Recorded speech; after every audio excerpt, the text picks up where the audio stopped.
close, but earnings season has been pretty good so far. Joining us to talk more about it is Kate Moore, head of Thematic Strategy for Blackrock's Global Allocation Investment Team. Kate, welcome to set. Thanks for joining us. Yeah, thanks for having me. Katie was talking about how companies who've done well have really been rewarded by this market, up I think 1.7%. What's your take on, obviously it's been small, but the amount of earnings that we've seen so far?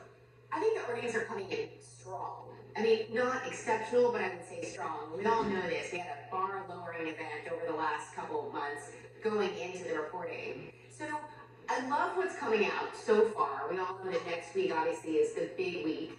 But the problem we have is there's a little bit of a sentiment overhang going into the U.S. election. I think the willingness to take huge risk, if there's some uncertainty into the future, is very, very low right now. Investors in general keeping their cards close to their vest. And I don't know that we're going to see the outsized moves, even if companies really beat and raise, that we might have seen in previous quarters. Well, I'm glad you brought us to the election because it's basically all we can talk about at this point. And we've been asking guests all morning, when it's election night, it's when you're watching your screen, your eyes switching a little bit, what asset class, what line will you be watching? I'm going to be watching S&P futures. I think this is going to be the one.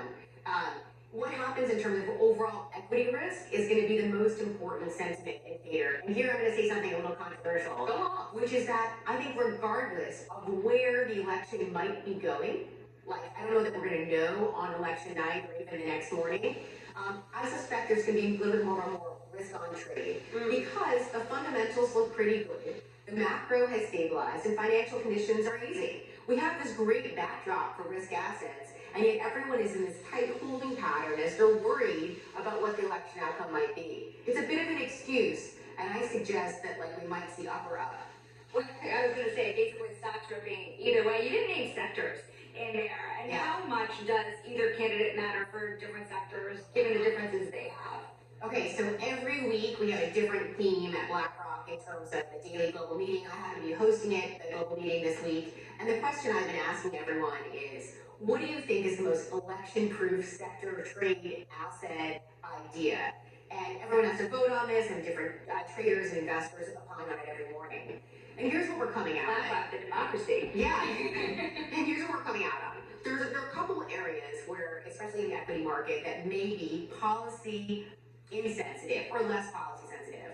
The AI and tech side, which people love to hate on given its leadership and the power behind that move year to date, actually is likely to do well regardless of who takes the White House and what the composition of Congress looks like. We're also going to see, and I know this has been a discussion point, America First trades do well. That's, I think, the case under either Republican or a Democratic administration, and companies that supply, or at least can help to create a more domestic supply chain will be in good shape. Another area I think that's going to be really important are kind of regional bets. We can talk about that as well. We continue to like India. We've seen a little bit of a sell-off as people have rotated into China more recently, but I think that's a region that U.S. and global investors will take a good look at after the election. Before we get overseas, let's just focus in a little bit more on America, because I'm getting pretty bullish vibes from you, and it's reminding me of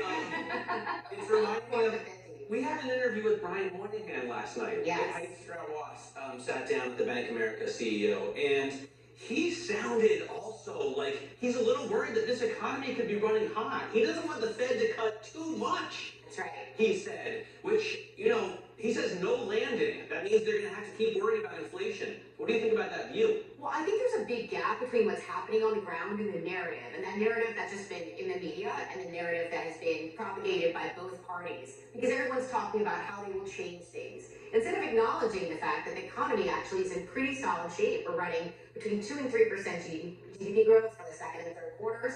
That's pretty robust when you think how long this cycle has been. At a time when, inflation is coming down, we're not in a deflation environment, but disinflation looks strong. Labor market looks solid. There's not mass layoffs. I mean, we're in a pretty good backdrop, and it should be supportive of consumer spending and consumption next year. But that's not what's grabbing headlines, and that certainly is not what gets people to rallies. Let's talk about, of course, the economy in the context of earnings, because we'll be speaking to the CFO of Coca-Cola at about 10:30. And it's interesting, you have this narrative out there, of of course, that consumers are strapped, they're stretched, etc. Coca-Cola actually was able to raise prices, and that helped them do pretty well on earnings, even though their volume went down. And I wonder, I mean, just looking broadly, how much pricing power do companies actually still have? Well, this is one of my big questions as we go through earnings this quarter, because we've had companies tell us they've had good pricing power, they've been able to continue to, retain good revenue trajectories even after they've done that. Coca-Cola, not just the only example. So I'm going to be listening for that. But I think really critically important is that if you have a brand, if you have a specific product that consumers feel is essential or a big part of their own identity or is something that they don't want to live without, you do really well. You do really well. And if you are something that is commoditized, consumers aren't going to be more value oriented. So remember what happened in the second quarter? Everyone was like wringing their hands and stressed out because a bunch of companies said the consumers become more value oriented. Can we remember that pre-pandemic that was exactly how the consumers behaved? And so, I think we're just going back to a normal environment where strong brands, strong products will continue to take up wallet share, and everything else, you gotta offer good value. Hang on. Is Diet Coke a thing for you? Absolutely. Really? Yeah, like a 2 p.m. diet. You couldn't live without it? I mean, I'll live, I just won't be happy. Interesting. You learn something every day. And it's curveball, Kate, because this morning or overnight, you had Kamala Harris really pulling something out of the Democratic Party platform that a lot of my sources